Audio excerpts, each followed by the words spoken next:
Hi friends, అందరూ ఎలా ఉన్నారు? ఈరోజు మిరియాల రసం ఎలా చేయాలో ఈ వీడియోలో చూసేద్దాం.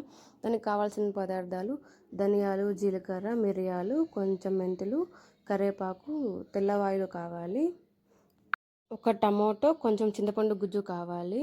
ఒక రోల్ తీసుకొని ఆ రోట్లో మిరియాలు వేసి దంచుకోవాలి. కొంచెం మెదిగిన తర్వాత ఈ జీలకర్ర, ధనియాలు దంచాలి. ఇవి బాగా మెదిగిన తర్వాత కొన్ని తెల్లవాయిలు ఉన్నాయి కదా, అవి కూడా వేసి దంచుకోవాలి. వర్షాకాలం వచ్చేసింది కదా ఫ్రెండ్స్, అందరికీ జలుబు, దగ్గు ఇవన్నీ కామన్గా వస్తాయి. ఏవి తిన్నా నోటికి రుచిగా అనిపించదు. అలాంటి టైంలో ఈ మిరియాల రసం చేసుకొని తింటే నోటికి రుచిగా అనిపిస్తుంది. అన్నీ మిక్స్లోనే కాకుండా ఇలా రోల్లో కూడా ట్రై చేస్తూ ఉండాలి అప్పుడప్పుడు. కొన్ని కాబట్టి మిక్స్లో కూడా పడవు. బాగా దంచుకున్న తర్వాత ఈ కొంచెం మిశ్రమాన్ని ప్లేట్లోకి తీసుకోవాలి.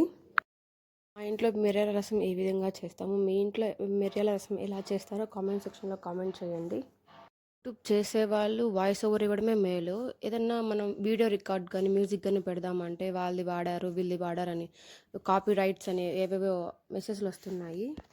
ఒక బాణలు తీసి గ్యాస్ మీద పెట్టి ఆన్ చేసుకొని ఆయిల్ వేసుకోవాలి. ఆయిల్ హీట్ అయిన తర్వాత పోపు దినుసులు మనం ఏమేమి వేసుకుంటామో అవి: ఆవాలు, జీలకర్ర, ధనియాలు, శనగపప్పు, కొంచెం కరివేపాకు, ఒట్టిమిరపకాయ, కంపల్సరీ వాటిలలో ఇంగువ, మెంతి పొడి వేసేది అత్తయ్య.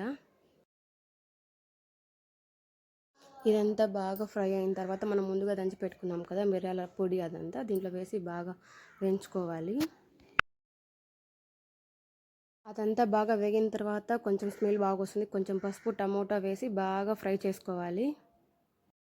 టమోటా అంతా బాగా వేగిన తర్వాత పప్పు కుత్తి తీసుకొని ఇట్లా వెనిపామనుకోండి, టమోటా అనేది కనపడదు. పిల్లలు అనేది బయట తీసి పెట్టడం అలా చేయకోకుండా రసం బాగా తినేస్తారు. లాస్ట్ ఇంకా కొంచెం బెల్లం వేసుకోవాలి. బెల్లం వేసుకోవడం వల్ల మిరియాల ఘాటు అనేది పిల్లలకు తెలియదు. బాగా ఇలా మరగాలి. మరిగిన తర్వాత ఒక సర్వింగ్ బౌల్ తీసుకొని ఆ మిరియాల రసం అంతా దాంట్లో వేసుకోవాలి. ఎంతో టేస్టీగా ఉండే మిరియాల రసం ready. Thank you for watching. Share, subscribe. Vasu small world.